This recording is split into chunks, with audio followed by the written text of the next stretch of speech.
you.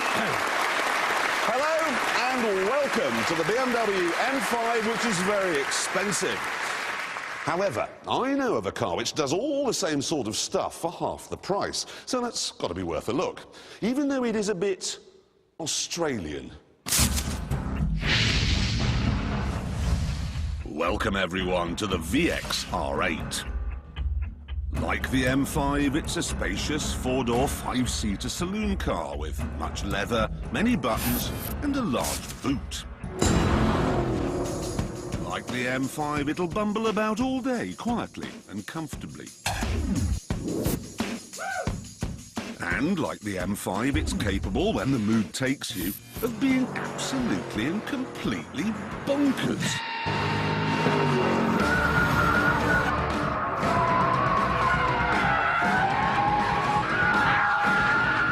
This could only have come from a country that hadn't signed up to the Kyoto Treaty.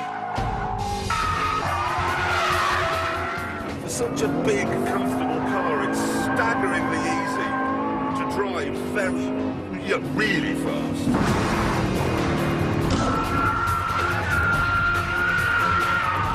It's got a 6-litre V8. That's 414 horsepower.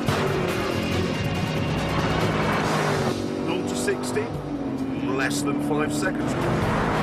Top speed, if you take the limiter off, about 175. And that's pretty quick.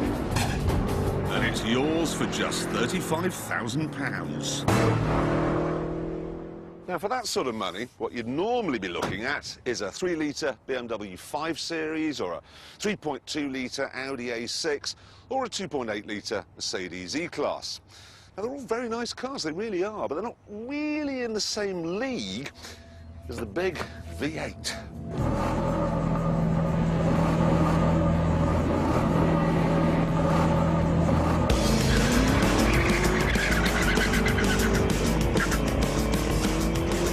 They are all lost in my 6-litre shockwave. In a simple drag race, it completely trounces them. We see much the same thing in the corners.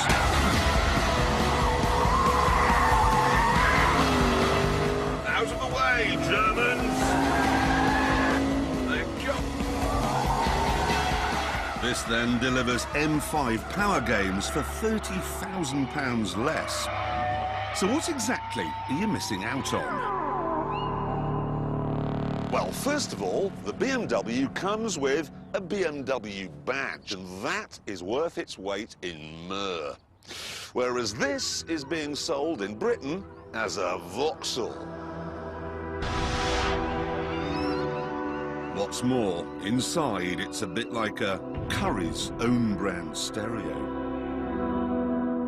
And of course, with such a big engine, it's not what you'd call economical. And then there's the exterior. With all its trinketry and price-drop TV jewellery, it's not exactly a wallflower. But the main reason why this is £30,000 cheaper than an M5 is simple. It's about 30,000 times less complicated. In an M5, there are 7 different settings for the gearbox. There are 2 for the differential. You can even choose how much power you want from the engine. It's like a Pog and Pol kitchen. It's very high-tech, very German, very nice. This, though, this is more like a Barbie. Honestly, I'm surprised you don't pour beer on it when you want to turn it off. You push the middle pedal when you want it to slow down. You turn this big circular thing in front of you to make it go around corners. And then you push the pedal on the right when you want it to make more noise.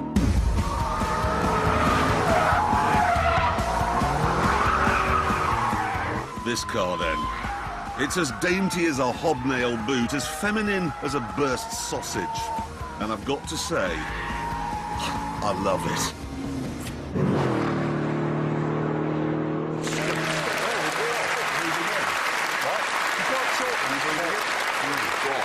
I'm just sensing from that maybe you quite like it. Oh, it is. It's great fun. It really is. Would you have it over an M5? No. The problem is this just looks so moronic. It's Australian. No, with an American engine. Anyway, we must now find out how fast this colonial double act goes round our track, and that, of course, means handing it over to our tame racing driver. Some say that when he slows down, brake lights come on in his buttocks.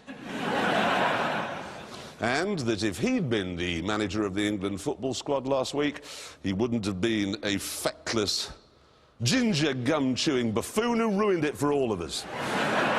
All we know is he's called the Stig. And we're off. And it's been raining, but then it would do because it's England and it always rains. 37 degrees in Sydney today. Everyone's at the beach. There we go. First corner. English fella will probably make a mess of it. Mine's the Stig. Oh, look, he's completely messed that up. I'm going to call him Bruce just to keep it simple. Proper Aussie music there. Right, into Chicago. Right, he's hanging the arse out. You don't want to do that in England. Never know what might happen. No, hammerhead. That's a shark where I come from. Not a bloody corner. Walla bonga longa monga loyu. That's a proper name for a corner. Okay.